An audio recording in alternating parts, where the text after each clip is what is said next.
amwat.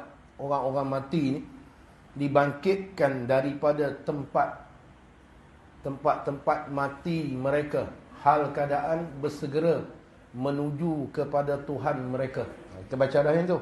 Bawah tu dia kata, dan apabila sampai segala orang yang mati ni, bila dah tiup tu dia bangkitlah.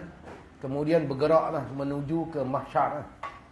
Dan apabila sampai mereka itu ke padang mahsyar, padang tempat berhimpun. Sebahagian ulama kata mahsyar ni ialah bumi Syam. Bumi Syam.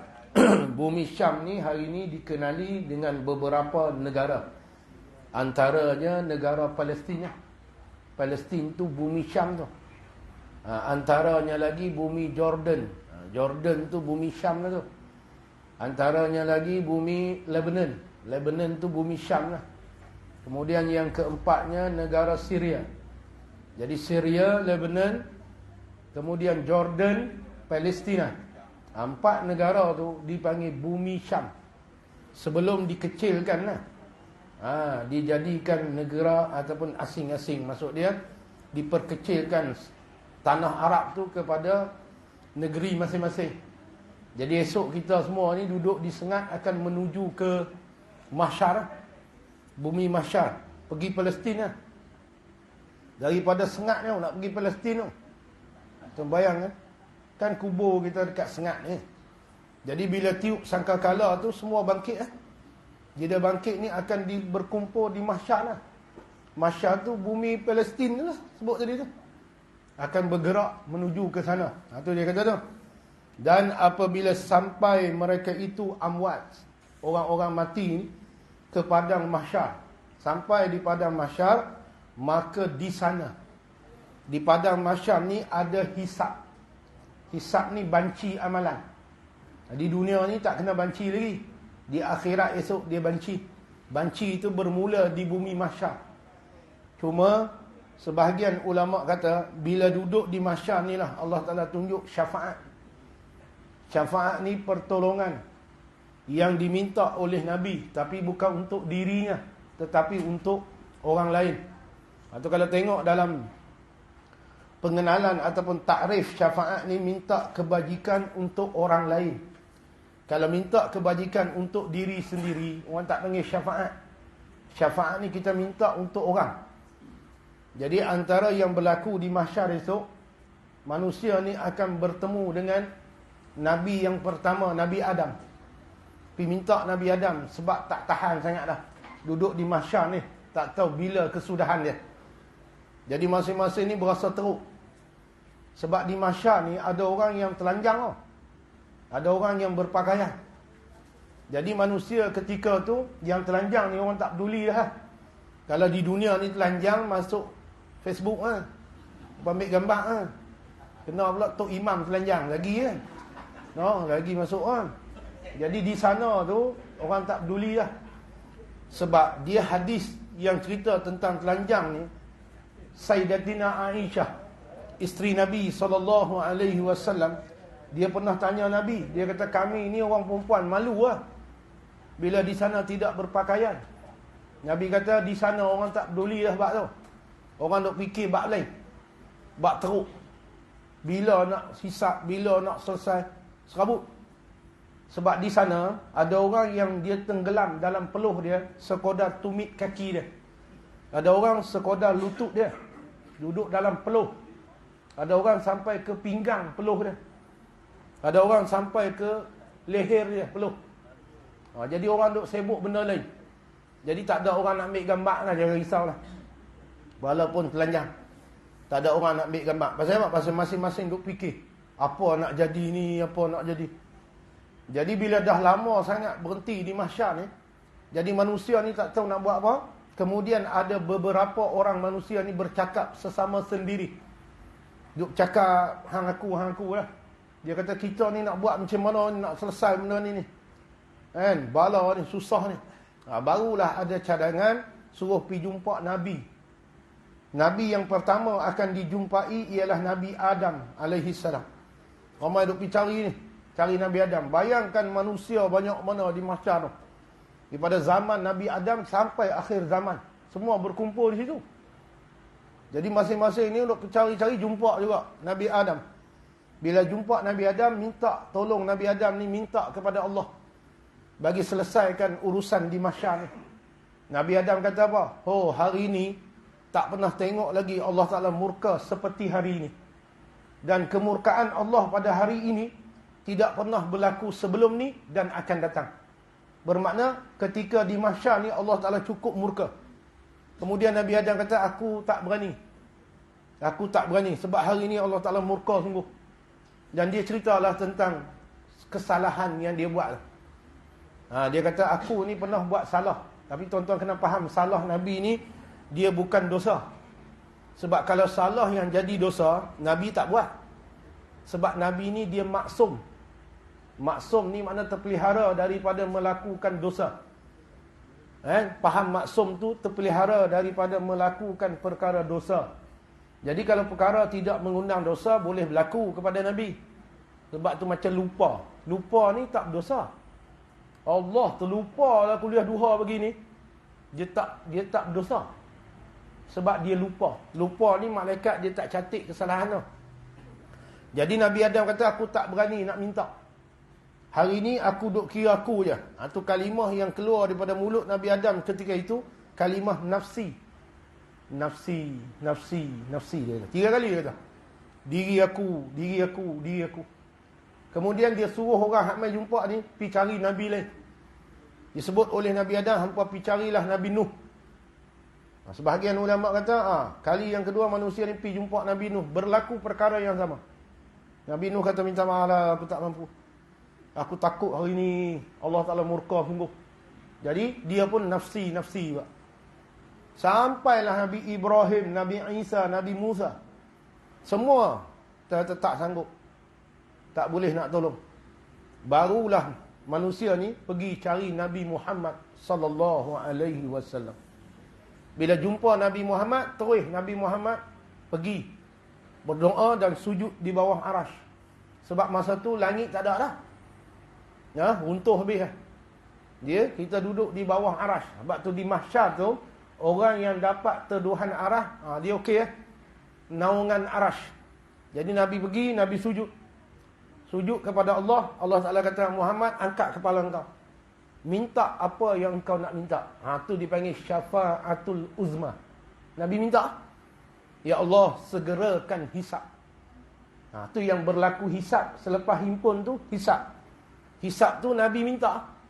Tu sebahagian ulama kata, itulah syafaat yang paling besar. Yang hanya Nabi Muhammad sallallahu alaihi wasallam saja yang boleh minta. Lain pada Nabi Muhammad tak boleh. Selepas syafaat itu berlaku, barulah syafaat Nabi-Nabi lain dan syafaat yang bawah-bawah ni diterima. Iaitu selepas dihisap. Hisap tu. Makna banci amalan. Dia akan hisap amalan kita. Sebab tu lah ni, kita kena duk prepare lah. Duk prepare siap-siap. Pasal nak balik sana, dia memang kena hisap amalan kita. Cuma kalau kita tengok dalam sebuah hadis yang diriwayat oleh Ibnu Mas'ud. Ibnu Mas'ud ni nama dia Abdullah bin Mas'ud. Dia pernah riwayatkan hadis daripada Nabi sallallahu alaihi wasallam. Dia kata la yazalu, Nabi kata la yazalu qadama ibni Adama hatta yaumal qiyamati inda rabbih hatta yus'ala an khamsin. Nabi kata, kaki anak Adam ni tidak akan berganjak. Makna duduk di situlah kaki dia, dia tak boleh berjalan mana-mana. Hingga ditanya 5 soalan. Akan dihisap 5 perkara lah. Yang pertama, an umurihi. Daripada umurnya, habis kok mana. Umur kita tu Allah Ta'ala bagi, kita ambil lah umur 15. Balik. Sampailah umur kita meninggal dunia. Contohlah 60 ataupun 63. Dia tanya, umur tu habis kok mana? Daripada umur 15 tu, dia akan tanya umur. Sebab tu kena minta Allah Ta'ala bagi berkat umur. Berkat umur ni, mana umur ni habis dalam kebajikan banyak. Tu bila mengaji tu biar lama sikit. Jangan duk sat sangat. Ngaji tu biar lama. Buat ibadah tu biar lama. Pasal nak ambil masa lama sikit dalam ibadah tu. Sebab tu hikmah Allah Ta'ala jadikan semayang 5 waktu tu 17 rakaat. Sebahagian ulama kata 17 rakaat ni mewakili 17 jam. Yang kebanyakan 17 jam ni kita lalai. Sebab tu orang yang semayang setiap satu rakaat mengkifaratkan 1 jam masa dia lalai semayang fardu tu. Hari kita hidup sehari 24 jam. Jadi hak baki daripada 17 jam tu tidur. Tidur dia tak kira lah. Yang kita biasa lalai ni oleh dia 17 jam. Jadi hikmah Allah Ta'ala jadikan semayang tu 17 rakaat. Nak kifarat waktu kita lah. Jadi orang tak semayang ni berat lah. Hisap esok teruk lah. Jadi sebab tu umur benda pertama ditanya. Kalau berdasarkan hadis Ibnu Mas'ud. Kemudian dia tanya pula an syababati, an syababihi, daripada waktu muda. Muda ni dulu lagu mana ni? Kan? Jadi masa muda tu joki ke apa? Kah dulu masa muda ni gangster, bonzer ataupun rockers. Kan? Dia tanya Abu, rockers tak rockers pun kena tu. Kan? Dulu rockers. Kan? Pakai seluar koyak-koyak. Contoh rockers kan, rambut panjang. Kan? Mandi junub pun tak reti, jam mana? Kena. An syababihi. Tu akan ditanya. Umur, kemudian waktu muda. Fi ma abla. Habis di mana waktu tu? Umur tu habis kat mana?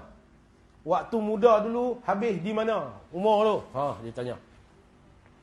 Kemudian dia tanya wa an malihi, dan dia tanya daripada harta. Ai min aina iktasabahu, daripada mana dia usaha.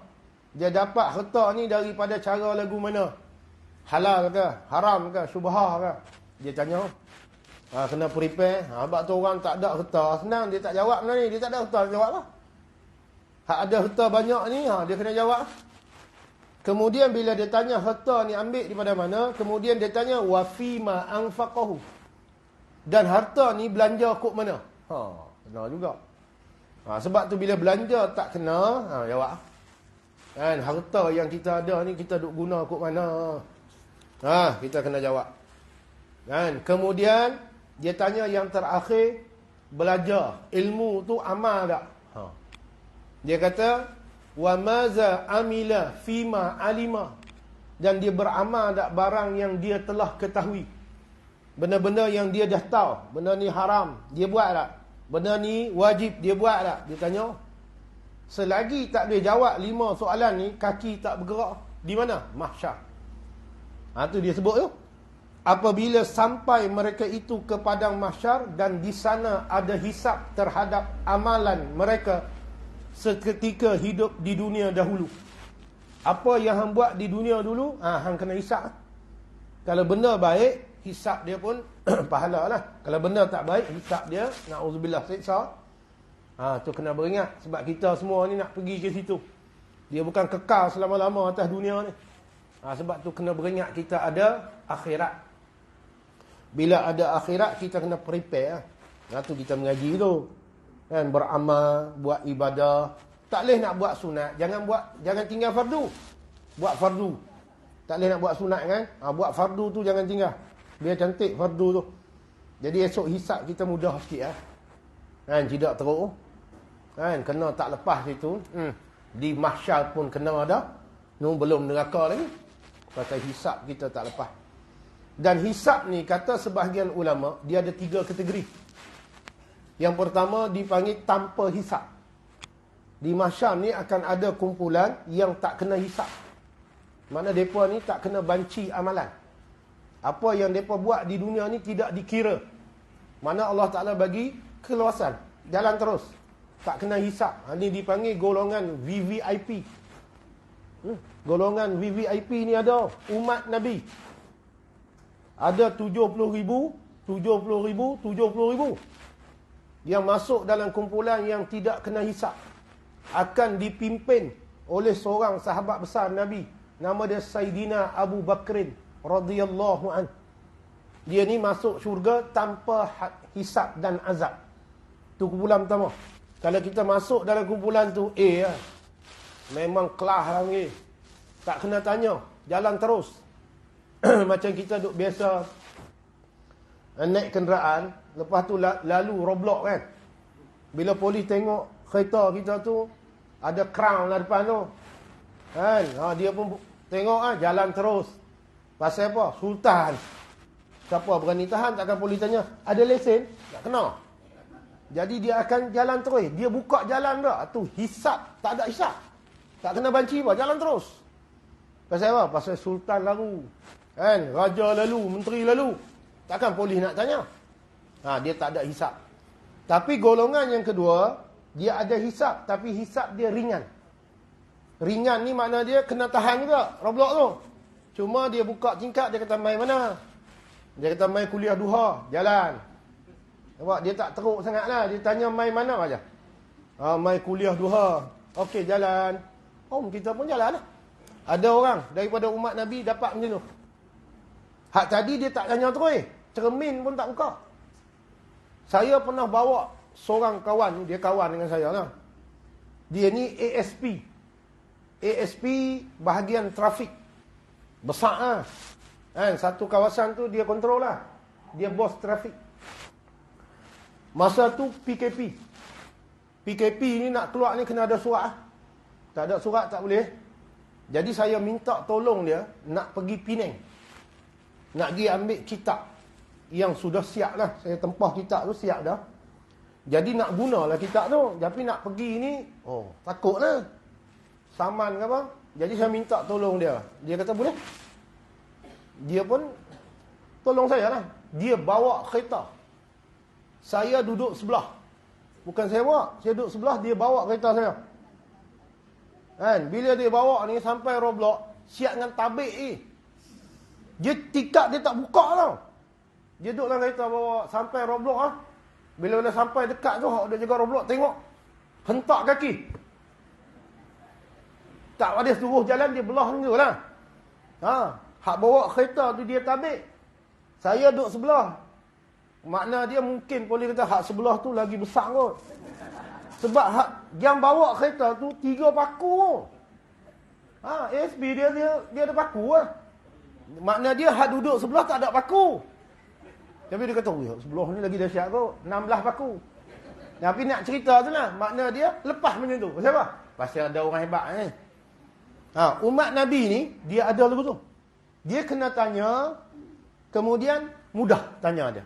Macam sebut tadi lah. Main mana? Main makan ni, bawa anak-anak. Okey, jalan. Tu hisab yasiron. Hisab yang sedikit. Ringan lah. Kemudian yang ketiga, hisab berat. Yang ni, payah nak lepas. Biasa kita sampai roadblock, dia suruh parking tepi. Bungkus. Dia kata parking tepi. Dia kata parking tepi, main lesen. Tunjuk lesen. Dia tengok road tag. Dia tanya, ni tinted ni gelap ni. Bungkui. Lepas tu dia pergi belakang pula, tengok tu dia exhaust besarnya. Alamat dia kena saman. Jadi macam tu, malaikat tanya, hang tak lepas situ, hang duduk situ lah. Ni hisap berat. Sebab tu jangan dapat yang ni. Dia kalau nak dua je. Tanpa hisap ataupun hisap yang ringan. Kalau hisap berat, memang tak lepas. Payah lepas. Sebab di sana dia hisap halus betul. Benda yang paling kecil pun dia cari. Jumpa. Tu kena ingat. Mahsyar, hisap. Pasti akan dilalui setiap orang yang telah mati. Bila tiupan sangkakala itu bermula. Ni dia kata ni. Yang mana firman Allah Ta'ala. Inna ilayna iyabahum. Summa inna alayna hisabahum. Ada. Surah Al-Ghashiyah. Ayat 26. Artinya, sesungguhnya kepada kamilah, kata Allah, kembali. Mereka itu segala orang mati. Kemudian bahawa kamilah yang hisapkan amalan-amalan mereka itu. Nampak? Kepada kami mereka akan dikembalikan. Dan kepada kami jugalah yang akan hisap amalan mereka itu. Amalan kita buat ni kena hisap. Sebab tu kena duk perhati tengok sehari ni ada 24 jam. 24 jam ni kebajikan ada berapa jam. Kena duk perhati tengok. Jangan tak ada langsung kebajikan. Pagi tadi semayang subuh, alhamdulillah duk dalam kebajikan lah. Kemudian balik semayang subuh ada wirid ada apa, balik rumah makan semua, ada pula duduk dalam majlis ilmu pula. Hisap lah. Kena hisap sendiri. Jangan kita duk biar lali tu. Takut balik sana teruk. Jadi tu hisap tu penting. Sebab tu dia kata hisap oleh kamu akan diri kamu sebelum kamu dihisapkan. Banci diri kamu sebelum kamu dibanci. Jadi di dunia ni banci siap hisap siap. Dalam 24 jam ni berapa kebajikan yang boleh buat sehari tu. Jangan tak ada langsung. Tu kena ingat. Sebab itulah yang utama hisapkanlah diri sebelum daripada kamu dihisapkan. Seperti dia kata, mana berkata Sayyidina Umar radhiyallahu anhu. Sayyidina Umar kata, hisaplah diri kamu sebelum kamu dihisap oleh Allah. Bila dihisap oleh Allah ni kita tak hisap diri kita, payah nak lepas. Ni kita dah prepare kan. Masa di dunia ni kita duk kira dah. Aku ni umur dah sekian-sekian lah. Takkan nak agogo lagi. Takkan nak tunjuk langit lagi. Jadi aku ni nak kena jaga amal ibadah. Ngaji, semayang. Habis masa dengan ibadah. Dia kena hisap gitu. Ni kadang-kadang umur dah meningkat dah. Danduk lagi. Danduk ni karaoke pun dia dulu. Jam lah. Nak karaoke ke buat di rumah lah. Ni masuk karaoke, masuk sengit, pilih lagu. Saya pun biasa. Zaman muda tu lah. Pergi karaoke hak jenis bos ringgit tu. Lepas tu pilih lagu. Satu lagu RM1. Kami pergi 4-5 orang, seorang selagu lah. RM5. Oh, bilang masa tu. Masa tu jiwang kerak masa tu. Saya ingat lagi lah. Masa tu menyanyi lagu, pilih lagu. Tapi lagu bunga-bunga sikit lah zaman tu. Lagu Spring. Tapi saya menyanyi masa tu lagu Butakah Cinta. Amboi, mampu lah. Ingat-ingat balik aku rasa berat dah aku ni. Tu kena hisap tu. Habis duit tak kena gaya. Kena tu. Duk mikir-mikir balik. Kacau tu. Tu kena buat kebajikan banyak sikit. Supaya yang tu boleh terhapus dengan kebajikan tu. Tu kita duk hisap diri tu. Pasal kita dah lalu banyak benda lah. Sia-sia ni. Tu Sayyidina Umar kata, hisap oleh kamu akan diri kamu sebelum kamu dihisapkan oleh Allah. Sayyidina Umar ni maklumlah nama. Sahabat Nabi, pak mentua Nabi. Dia ni pak mentua lah. Anak dia bernama Hafsah, berkahwin dengan Nabi kita Muhammad sallallahu alaihi wasallam. Sayyidina Hafsah ni dengan Sayyidatina Khadijah, depa cukup Sayyidina Aisyah, depa cukup kamcing. Depa dua orang memang boleh. Sayyidatina Aisyah dengan Sayyidatina Hafsah. Boleh masuklah depa dua orang ni. Seorang anak Sayyidina Abu Bakar, seorang anak Sayyidina Umar. Jadi Sayyidina Umar ni ada anak perempuan nama Hafsah. Ketika anak dia ni bercerai ataupun kematian suami lah. Jadi dia ni bila tengok anak dia ni tak ada suami, dia pun nak offer lah anak dia dekat sahabat-sahabat dia. Orang pertama dia offer Sayyidina Abu Bakar. Hafsah ni lawa. Kalau offer kat Pak Din, heroi lah. Makna lawa Hafsah ni. Jadi Sayyidina Umar ni pun duk cari nak offer siapa ya. Dia pergi jumpa dulu Sayyidina Abu Bakar. Dia offer. Dia sindir-sindir Abu Bakar. Abu Bakar buat macam tak layan lah. No, bukan tak mau. Tapi kerana lawa ni, faham-faham saja. Jadi buat tak layan. Dia pergi kepada sahabat lain, offer. Mereka buat tak tahu. Dia berasa sedih. Kemudian Abu Bakar kata, tunggu. Dia akan dapat lebih baik daripada apa yang hang duk sangka. Rupanya Nabi yang nak nikah dengan Hafsah. Sebab tu Sayyidina Abu Bakar dah tahu. Sebab tu dia tak terima. Jadi berlaku perkahwinan Nabi dengan Sayyidatina Hafsah, anak Sayyidina Umar. Hebat dah. Sayyidina Umar ni sahabat Nabi, pak mentua Nabi dan sahabat yang telah diberi borang masuk syurga. Borang dia isi, beri kat Nabi. Nabi cop ahli syurga. Itu kalau bahasa mudah. Dia ada 10 orang kan sahabat Nabi tu yang dapat borang tu. Kita belum tentu dapat borang tu. Tu pun duk berasa macam ahli syurga. Borang tak dapat Yang tu dia ambil borang cop. Nabi cop borang. Ahli syurga. Tuan-tuan bayang, kalau dia beri borang tu kat kita, aku ingat kuliah 2 pagi ni tak main lah. Pasal apa tak main? Ni borang syurga dah lah. Kita memang level tu lah. Sebab tu dia tak dapat borang tu. Saidina Umar, walaupun dia dapat borang tu, borang ahli syurga, tapi dia tak rasa kemah dengan borang tu. Dia tetap ibadah dahsyat. Saidina Umar ni. Tengok. Sebab tu Saidina Umar ni lah zaman Islam tu berkembang. Berkembang luas. Maksud dia pergi jauh. Zaman Saidina Abu Bakar, Islam ni dia tak berkembang. Sebab Saidina Abu Bakar ni dia terlalu sibuk dengan memerangi orang murtad. Bila Nabi wafat, orang murtad ni banyak. Jadi dia ni nak kena handle orang murtad. Jadi dia tak ada nak kembangkan Islam ni. Bila zaman Saidina Umar, jadi orang Islam murtad ni dah berjaya diatasi oleh Saidina Abu Bakar. Jadi Saidina Umar luaskan Islam. Itu yang sampai dunia ni 2/3 Islam. Daripada mula zaman Saidina Umar. Kalau dunia ni bahagi 3, 2/3 tu Islam. Satu saja yang tak Islam. Dalam dunia. Sebab tu Islam sampai mana? Pilah ceruk mana pun ada orang Islam. Cuma bahasa dia tak sama. Pilah di mana pun mesti ada. Sama ada majoriti ataupun minoriti. Nak cerita Islam tu sampai. Tu Cina ada Islam. Bumi Cina ada orang Islam. Kita pergi mana pun. Tu nak cerita Islam ni sampai zaman Saidina Umar. Dan Saidina Umar ni terkenal salah seorang sahabat yang mempunyai karamah. Seperti mana Saidina Abu Bakar. Cuma dia tidak boleh mengatasi kelebihan Saidina Abu Bakar. Engkau hebat lagi. Dia nombor 1. Baca dah. Hasibu anfusakum qabla an tuhasibu. Artinya hitung olehmu akan diri-dirimu. Yakni hitung akan amalan-amalan kamu sebelum kamu dihitungkan. Itu perkataannya. Saya sebut tadi tu. Hisablah diri kamu sebelum kamu dihisabkan oleh Allah. Siapa kata? Saidina Umar. Itu kena duk tengok, perhati amalan fardu kita cukup tak? Kalau tak cukup, berapa lama tinggal dulu tu? Qadha lah. Jangan buat nganga. Tinggal dulu, aku dulu masa umur 20 tu ingat tinggal semayang banyak juga. Jadi kau duk qadha slow lah. Bagi selesai.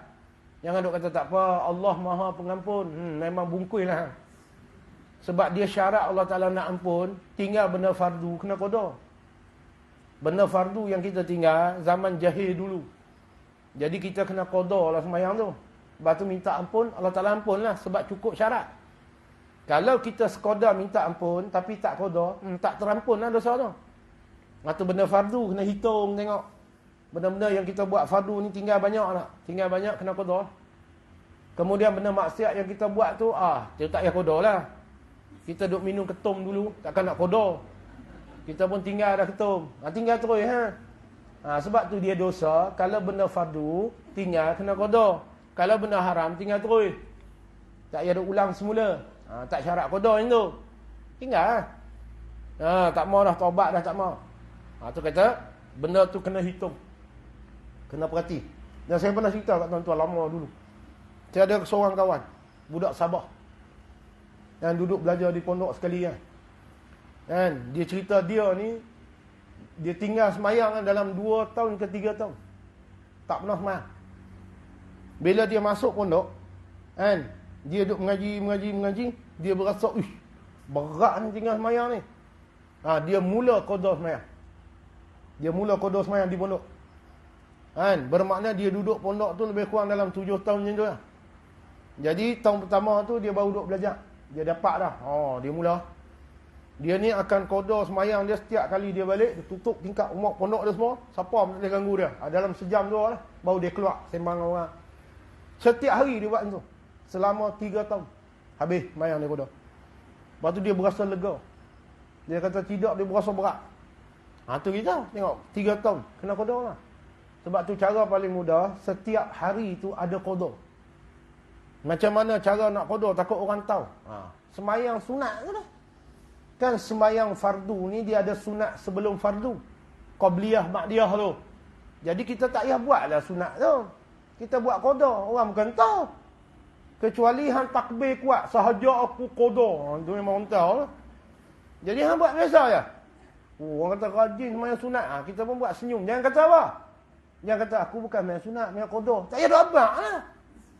Buat relax lah. Kalau kata lima waktu kita sembahyang. 5 waktu kita boleh qada sehari. Bila kita ada qada, barulah boleh buat sunat. Sebab dia kalau sunat tanpa qada, dia boleh jadi haram tu. Berdosa. Sebab sembahyang sunat, dia tak boleh cover sembahyang fardu kita. Cuma adalah pendapat yang kata kalau nak cover sembahyang sunat dengan fardu, 50 waktu. Mana 50 waktu pula. 50 rakaat. Baru sama satu fardu. Kita nak sembahyang hak 3 rakaat pun berpeluh. Tambah nak buat 50 sunat rakaat. Pakai dak. Jadi bila sembahyang Ramadan, okey, sembahyang sunat kan. Kita pun sembahyang qada. Nampak tak? Orang bukan tahu. Lama-lama habis ya. Cuma kita nak macam ni. Bila kita duduk qada, setiap hari ada qada, kalau malaikat mau jemput kita, ambil nyawa kita dalam masa kita duduk qada tu. Cuma tak dan habis lah sebab kita mati. Allah Ta'ala ampun dosa kita. Sebab kita ada proses qada tu. Bayangkan kita duduk tunggu. Tak apalah nanti aku qada. Nanti malaikat maut mai ketuk rumah. Assalamualaikum. Bungkui. Allah Ta'ala ampun tak dosa kita? Tak ampun lah. Sebab tak ada niat nak qada. Tu kena hisap tu benda-benda gitu. Buat qada benda fardu. Kan? Berat sikit tak apa. Dan ingat, bila kita qada sembahyang, Allah Ta'ala beri pahala. Bukan saja-saja. Dapat pahala. Kita qada sembahyang. Tu kena hisap amalan tu. Tu antara dia lah. Amalan fardu tu. Habis. Telah berkata syair. Syair ni kalam berlagu lah kalau bahasa kita kan. Dia pernah sebut dulu. Dia ada kalam nasar. Nasar ni cakap biasa. Satu lagi dipanggil kalam syair. Syair ni cakap yang ada rentak lagu. Dipanggil kalam syair. Telah berkata syair. Syair ni tukang syair lah. Kan? Dia tulis nombor 2 tu. Rojok Kitab Sayyid Nahan. Dia kata. Maksud dia jilid. Muka surat 156. Boleh rojok syair ni dalam kitab ni. Dia kata fahasibun nafsi wa qallilil amla. Farubba man jaddali amrin wasala. Wa wajibu imanuna bil mauti. Wa yaqbidur ruhar rusul lil mauti. Dan artinya, maka hendaklah kira mengira. Hitung menghitung, banci membanci. Oleh engkau, wahai salik, wahai orang yang berjalan jalan akhirat, akan diri engkau itu, yakni akan amalan-amalan engkau untuk jadikan bekalan akhirat. Kita kena duk hitung diri kita, amalan kita sebab nak jadikan bekal di akhirat. Akhirat ni bekalan dia amalan. Tak ada amalan, habis bekal. Tak ada bekal. Lagi banyak bekal, lagi boleh tahan lama duduk di sana. Bekal sikit tak cukup. Sebab tu bekal yang paling kena cari bekal fardu lah. Amalan fardu tu. Biar banyak. Jangan tinggal. Kemudian nak beri tak habis, tambah amalan sunat. Tu kita buat sunat tu. Kan? Sunat qabliyah lah, sunat ba'diyah lah, sunat duha lah. Kita buat belaka tu. Pasal apa? Nak beri banyak. Pasal yang ni bekalan kita di negeri akhirat. Jangan duk kira hidup di dunia ni nak ada semua cukup. Di akhirat tu lebih lagi. Sebab di sana tu dia tak mati. Di dunia ni hang cari lebih-lebih pun mati. Bila mati orang lain sapu lah. Kan kita. Tak? Kita duk himpun harta punya banyak. Lalas sekali mati. Boleh ke anak? Kan? Sebab tu anak pula kadang-kadang dia ingat kita. Kadang-kadang dia tak ingat kita. Bila dia tak ingat kita, tak guna kita himpun bayi dia. Sebab dia tak buat satu pun manfaat untuk kita. Sedangkan harta tu kita yang cari. Pasal kita duk fikir bekal dunia ni selama-lama. Sedangkan bekal dunia ni sementara. Yang penting bekal akhirat. Duit banyak, buat amalan akhirat siap-siap. Wakaf ni nak guna banyak kan. Masjid ni nak pakai banyak kan. Duit duk berlambak tahu buat benda. Bagi habis. Pasal apa? Siap masjid ni esok selama mana orang semayang 100 orang. 100 orang pahala dapat kita. Pasal kita ada share dalam pembinaan masjid. Walaupun seketul bata. Walaupun bata seketul. Selama mana bata tu duk lekat di ni masjid. Orang duk guna. Selama tu kita dapat. Tu. Tu kata harta tu kalau pandai. Kan, bagi untuk benda-benda macam ni. Pasal kita nak terima di sana. Terima di akhirat. Tu kapek kan. Nanti orang nak tukar kapek baru. Ada share kapek pula. Bayangkan siapa yang pijak buat ibadah atas tu. 1,000 orang, 1,000 pahala kita dapat. Selama mana orang duk guna kapek tu buat kebajikan macam ni. Kita wakaf kapek ni. Orang duk main mengaji. Orang duk main belajar. Orang duk baca Quran atas kapek yang kita wakaf. Dapat kita. Cuma kita ni tak nampak dapat tu sebab kita tak mati. Kalau kita mati dalam kubur, kita nampak benda tu mari kat kita. Lah ni kita duk hidup, dia tak nampak lah. Mati tu.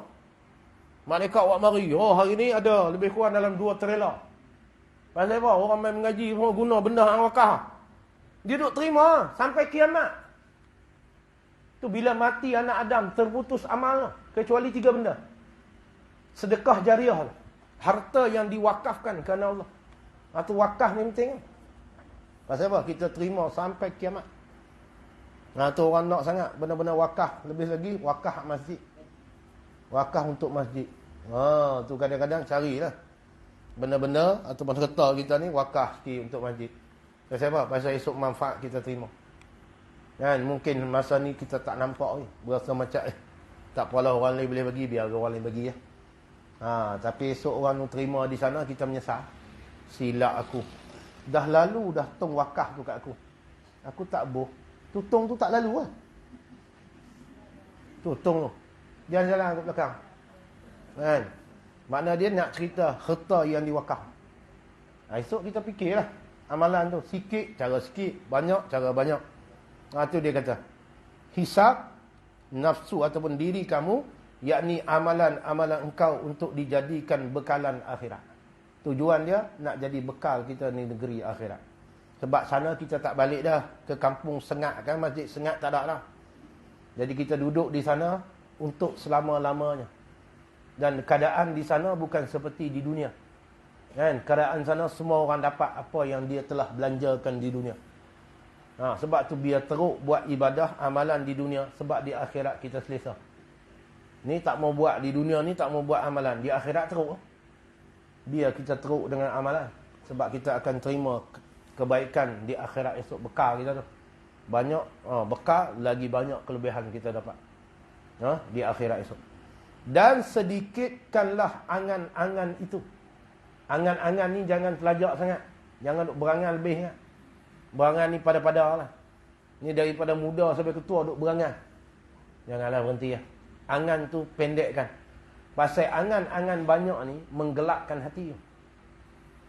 Sebab tu orang yang payah nak bertaubat ni sebab angan-angan dia panjang. Dia seolah-olah dia boleh hidup lama. Jadi bila hidup lama dia kata tak puan nanti cukup umur 40-50 esok pergi masjid Pasal angan-angan dia panjang. Kalam syair ni kata pendekkan ataupun sedikitkan angan-angan itu. Maka banyak mereka yang bersungguh dalam pekerjaan hal keadaan sampai cita-cita mereka itu. Kalau setakat berangan tak dapat benda yang kita nak. Dia kena buat benda tu. Sebab tu orang yang bersungguh-sungguh buat sesuatu, dia akan dapat sesuatu tu. Tapi orang yang berangan-angan nak sesuatu itu, tapi dia tak usaha cari benda yang untuk dapatkan sesuatu tu, pakai dia duduk dalam angan-angan tu lah. Tu orang panggil angan-angan mak jenin tu. Naik pokok nyok kan. Dalam jatuh pokok nyok, syahid terus. Dia kata, dia berangan lebih. Sebab dia kata nyok ni kalau dapat suyi, kalau beranyok ni, berangan ya. Buah nyok tak turun lagi. Lalah dia turun. Pasal apa? Pasal berangan panjang. Tu angan-angan yang panjang ni juga. Kena tipu. Sebab tu pendekkan angan-angan. Kan? Bersungguh-sungguh. Banyak dah orang yang buat sungguh-sungguh satu-satu pekerjaan dia dapat. Benda yang dia buat. Dan wajib oleh beriman kita dengan mati. Kita ni kena percaya mati tu. Sebab mati itu pasti. Bagi setiap benda yang bernyawa pasti mati. Yang sebelum ni, kullu nafsin za'iqatul maut. Tiap-tiap diri yang hidup itu pasti merasai mati. Wajib beriman ada kematian. Kalau tak percaya dengan kematian, berat lah. Sebab kematian ni benda yang wajib diyakini. Kalau boleh hidup selama-lamanya, tak perlu semayang lah. Tak payah duk mengaji lah. Pasal kita hidup selama-lama. Tapi kerana ada mati. Bila ada mati, ada bangkit. Bangkit tu berat tau. Dibangkit tanya. Sebab tu dia kata, beriman dengan mati. Bagi tiap-tiap yang bernafas, tiap-tiap benda yang bernyawa, dia akan mati. Bila sampai ajal ni, tempoh umur dia tu. Sebab tu tempoh umur ni, dia bukan kira tua. Dia bukan kira muda. Dia ajal. Ajal ni masa. Sebab tu ada orang muda mati. Ada orang tua mati. Baru ni dia bercerita apa? Balik daripada muktamar mana? Berhenti nak tolong orang. Tepi jalan. Kereta balas. Mati. Muda dia ajal dia sampai. Kok mana pun mesti nak buat benda tu. Bila sampai ajal, dia berasa nak buat benda tu. Jangan nak ambil di situ. Kalau kita kata, duduklah kereta, tak payah tolong lah. Dah sampai ajal. Kok mana pun dia akan keluar lah. Dia dah tulis, dah mati di situ. Mesti di situ lah. Umur berapa? Kalau kata 20 mati, 20 dia tak akan jadi 20 setengah lah. Dia tepat. Tu panggil ajal. Beriman. Bak mati ni. Dan mengambil akan roh itu. Nyawa tu diambil oleh Rasulul Maut. Wakil utusan mati. Yakni Malakul Mauti. Malaikat maut. Nama dia Israel. Alaihissalam. Dia ni kerja dia cabut nyawa. Kerja dia ambil nyawa bila sampai masa. Cuma nyawa setiap Nabi Rasul dia ada kelebihan. Tak sama macam nyawa bukan Rasul, bukan Nabi. Sebab tu kalau Nabi Rasul ni, malaikat mai tanya, nak hidup lagi ke, nak balik dah? Tu, kalau malaikat, kalau Nabi, dia akan tanya. Sebab tu berlaku pada Nabi Muhammad tu tanya. Tu yang Nabi kata, Rafiqul A'la. Sebahagian kamu terjemah Rafiqul A'la ni negeri akhirat.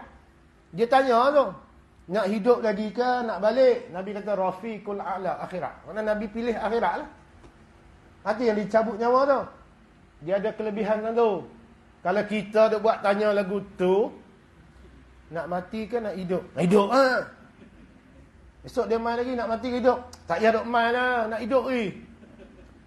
Pakai tak mau mati. Pasal kita nak hidup. Sebab tu kita tak dapat benda tu. Dia hanya Nabi dan Rasul. Kita dia main tu kira habis. Habis terus sampai masa zup cabut terus. Nabi tak. Sebab tu Malakul Maut wakil. Yang diwakilkan oleh Allah untuk mencabut nyawa. Sebab tu dalam kitab, apa nama kitab? Kashful Ghummah. Kalau tak silap saya, nama kitab tu Kashful Ghummah. Dan dia kata, wakil cabut nyawa ni dapat ke Israel, kerana Israel inilah yang raut tanah untuk jadikan lembaga Nabi Adam. Itu sebahagian ulama sebut tu. Makna dia Nabi Adam ni dijadikan daripada tanah, segala jenis tanah. Siapa yang diambil tanah tu? Jadi yang mula-mula diperintah Allah, Jibril alaihi salam. Sebab tu ada pendapat yang kata Jibril yang ambil. Tu ada bila kita dengar cerita siapa yang ambil tanah untuk dijadikan lembaga Nabi Adam ni, malaikat Jibril. Tu. Ada pendapat kata bukan Jibril. Memang Jibril tu disuruh. Bila dia nak pergi ambil tanah tu, bumi ni bersumpah dengan nama Allah. Dia bersumpah dengan nama Allah, dia tak beri, dia diambil. Jadi Jibril ni bila bumi ni bersumpah dengan nama Allah, dia pun tak ambil, kembali kepada Allah. Mengadu lah. Baru Allah Ta'ala perintah malaikat Israel. Bila Israel pergi ke bumi, bumi bersumpah tak beri ambil. Israel pun bersumpah dengan nama Allah, ambil tanah tu. Bumi bersumpah, tak bagi ambil. Israel ni bersumpah nak ambil dengan nama Allah. Dia pun ambil. Jadikan lembaga Nabi Adam. Tu sebahagian ulama kata, kerja cabut nyawa diberi pada Israel. Pasal asal kejadian manusia, dia terlibat. Dia ambil tanah. Semua jenis tanah diambil. Kan? Kemudian dijadikan lembaga Nabi Adam. Tu kalau mengikut riwayat Ibnu Abbas, kepala Nabi Adam dijadikan daripada tanah Kaabah. Tuan-tuan boleh buka dalam kitab Daqaiqul Akhbari. Dia banyak riwayat. Riwayat pertama, dia kata tanah tu Kaabah. Kepala, bahagian kepala. Dia sebutlah tanah Baitul Maqdisi. Dia sebut tanah-tanah yang dijadikan lembaga Nabi Adam tu. Cuma saya nak sebut siapa kerja cabut nyawa Israel. Sebab tu sebahagian ulama kata kerana dia yang raut tanah tu. Dia dari raut dijadikan lembaga Nabi Adam alaihi salam. Sebab tu kerja dia cabut nyawa Israel. Jadi ada soalan orang tanya, kan, manusia mati ni bukan setempat. Macam mana Israel nak pergi cabut? Kalau contoh lagi dia kata, di sini mati, sengat ni. Kemudian di Simpang Pulai mati. Kemudian di Gopeng mati. Dan lah. Ada orang tanya.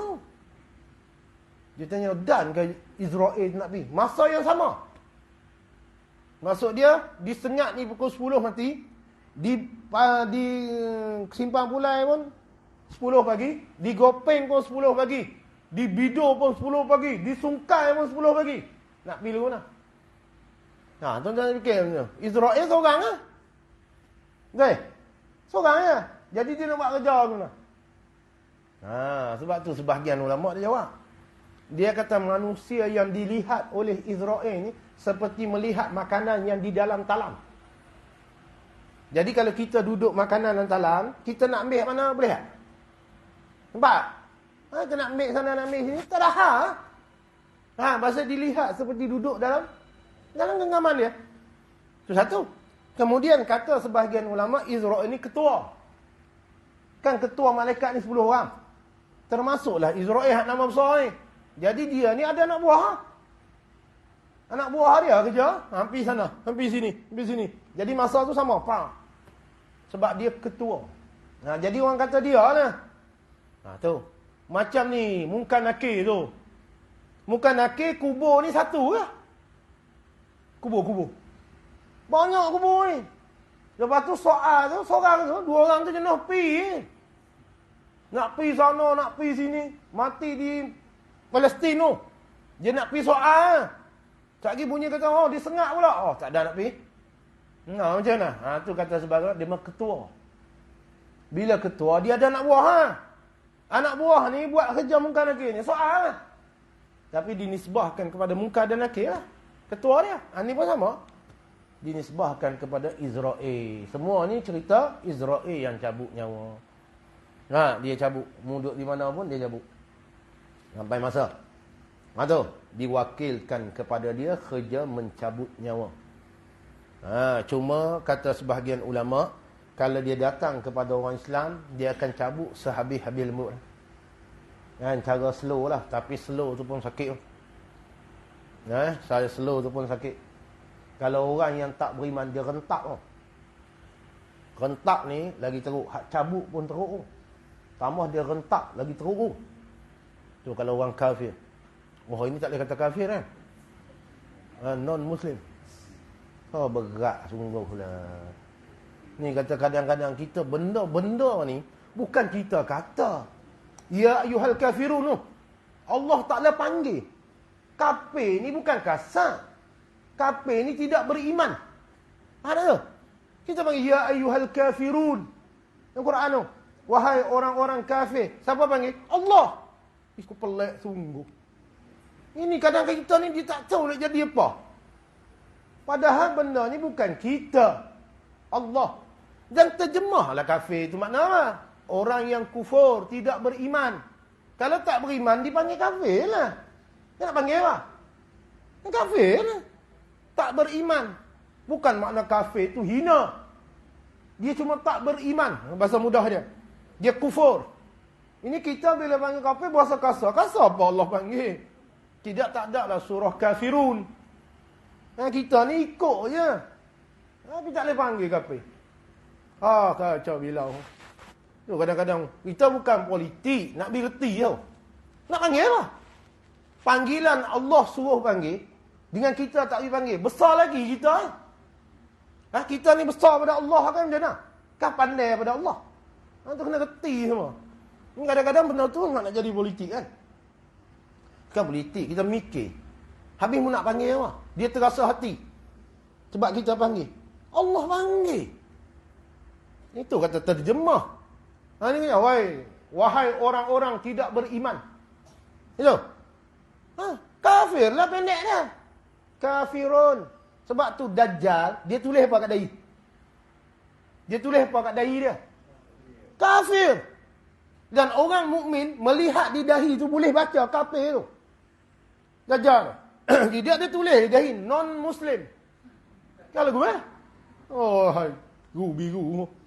Kafir, memang kafir lah. Nak buat lagu mana lagi? Cuma bunyi kasar. Dia bukan kasar. Dia pergi cari kamu. Beli kamu, tengok. Kafara makna apa? Kufur. Kufur apa?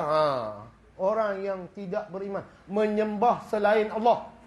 Minta tolong selain Allah. Kafir lah. Minta hanya Allah. Beriman hanya Allah. Dia panggil mukmin. Istilah tu biasa. Kita kena faham juga tu. Jangan masuk faham tak faham pelik ingat. Jadi apa? Nak panggil apa? Payah sangat tu. Kuliah pula, tajuk pula. Kalau kita baca bab jenayah, dia ada kafir zimmi, dia ada kafir harbi. Mu nak terjemah ke mana? Dah kita tulis kafir lagu tu. Kita pun risau. Orang tidak beriman zimmi, orang tidak beriman harbi. Dia kata menatang lah. Tak kerti terus. Jangan. Ni benda-benda kadang-kadang ni bukan masalah politik. Dia masalah kenyataan biasa kita sebut. Tak ada masalah apa. Tak ada benda bila sebut kafir ni, kita menyakitkan hati dia. Tak. Dia memang diguna pakai di dalam Al-Quran. Banyak tau. Tonton tengok Al-Quran. Allah Ta'ala sebut berapa kali. Beratus yo. Sebahagian ulama kata beribu. Dia ada kafir, dia ada kufur, dia ada musyrik. Kalimah. Jadi kita duk sebut ni berdasarkan Quran lah. Bukan berdasarkan pandai-pandai sendiri. Ni kan tak faham. Engkar. Bagi kafir. Tu. Cerita Israel. Mencabut nama orang kafir. Nak sebut apa? Mencabut nama orang non-Muslim. Begitu. Sebut kafir lah. Cabut je nak. Dia rentak. Nyawa. Dia rentak. Tu yang mata terberiak. Tu kalau orang kafir mati ni, kadang-kadang tengok ni, dia kena ikat Kena ikat. Pasal apa? Pasal dia menggelupur. Beza je. Kufur, dia tarik, dia sentap tu. Kalau orang mukmin dia tarik slow-slow. Tu pun sakit nak mampui. Bukan sakit biasa, sakit sungguh. Sebab tu ada kisah Sam bin Nuh tu. Anak Nabi Nuh tu. Yang keturunan Arab semua lahir daripada dia. Sam bin Nuh nama dia. Dia anak Nabi Nuh ni masyhur kan 4 orang kan? Seorang mati dalam banjir tu, nama dia Kan'an. Dia mati dalam banjir besar Bah tu. Kemudian ada 3 orang di atas kapal tu. Seorang nama dia Sam bin Nuh. Sam bin Nuh ni, keturunan Arab semua lahir daripada dia. Dia ni, dihidupkan semula. Setengah riwayat kata zaman Nabi Isa. Nabi Isa ni, salah satu mukjizat dia menghidupkan orang mati. Jadi orang yang tidak beriman dengan Nabi Isa ni, dia pun guna alasan. Dia kata, boleh lah, orang mati tu baru. Mungkin hang kauting ni dia tak mati kot. Lepas tu hang suruh dia bangkit. Dia bangkit lah sebab dia tak mati lagi. Mereka punya tak percaya pasal tu. Kemudian Nabi Isa kata, tak apa. Hang pergi cari orang yang mati lama. Pergi, tunjuk kubur mana. Mereka pergi kubur Sam bin Nuh. Sam bin Nuh ni zaman Nabi Nuh. Dengan Nabi Isa jauh mana? Beribu tahun. Tak apa. Nabi Isa semayang 2 rakaat. Bangkit Sam bin Nuh ni. Kubur terbelah, bangkit dia. Dan dia tanya, kiamat dah kah? Dia tengok ni, dia kata, kiamat dah kah? Nabi Isa kata, belum kiamat. Tapi aku ni, ada mukjizat membangkitkan orang mati. Cuma aku nak tanya lah, sakit tak mati? Dia kata, sampai lah sakit. Sampai lah. Dia mati beribu tahun, bila dia bangkit, dia tu terasa lagi sakit tu. Sakit mati. Sebab tu sebahagian ulama kata, macam dicocok 1000 pedang. Ambil pedang ni cocok 1000 batang pedang dekat tubuh kita. Macam tu sakit kematian. Tu orang mukmin tu. berasa sakit. Tu kita duk minta dengan Allah mahawin alaina fi sakaratil maut. Mudah-mudah, beri mudah daripada mabuk kematian. Pasal dia sakit Siapa kerja nak beri sakit? Ni Israel ni cabut. Jadi kesakitan tu diberi oleh Allah. Tu tara orang mukmin tak beriman, kufur, aku tak tahulah. Teruk tu mengelupur, menjerit. Nombor satu, nampak dah tempat dia nak kembali. Supaya kita lah. Ada orang mati tengok dia duk viral gambar-gambar pejuang di Palestin kan. Orang Palestin ni tengok mati muka duk senyum. Kebanyakan budak tak payah cerita lah. Kanak-kanak ni mati memang ahli syurga dah. Ni cerita hak balik ni. Hak sudah berumur berbalik dah ni. Wajib semayang semua ni. Jadi kebanyakan mereka ni mati dalam keadaan wajah tersenyum. Kenapa mereka tersenyum? Sebab mereka nampak syurga. Sebab tu setiap orang yang nak mati, Allah Ta'ala akan wakilkan malaikat Jibril. Tujuan wakilkan malaikat Jibril ni supaya Jibril tunjuk kepada orang nak mati ni tempat tinggal hang nanti. Sebahagian ulama kata bila orang nak mati, Jibril akan datang buka sayap. Kalau dia buka sayap sebelah kiri kepada orang yang nak mati ni, bermakna tempat tinggal dia neraka. Na'udzubillah min zalik. Jadi dia tengok gambaran neraka, tu yang berkedut, masa terkejut. Bila dia buka sayap sebelah kanan, gambaran orang yang nak mati ni dia akan kembali ke surga. Tu dia senyum. Dia nampak dah benda yang dia akan dapat. Kecantikan, kemewahan. Dia serenok dia senyum Tu tanda. Ni kadang-kadang berpeluh tu tanda kematian yang baik. Senyum. Dia tengok bercahaya muka dia, tu semua kematian yang baik tu. Sakit tu tak sakit mati tu, tapi petanda mungkin. Kita pun nak lagu tu, kena duk fikir benda tu. Pasal mati tu pasti, kemudian mati kita ni nak lagu mana? Nak dalam keadaan molek ke, tak molek ke? Hitunglah amal kita. Habis kan tu.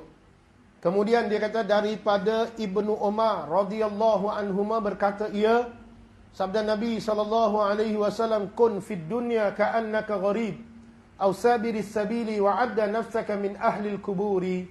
Kita berhenti tu. Daripada Ibnu Umar, wallahu alam. Tak lama mana? 50 minit je. Kan? Tak lama. A'udzubillahi minasyaitonirrajim. Bismillahirrahmanirrahim. Alhamdulillahirabbil alamin wassalatu wassalamu ala Allahumma ta'ala wa ta'arifina wa rizqana rabbi faman nabiyyin mursalin sallallahu alaihi wasallam Muhammadin walhamdulillahi rabbil alamin.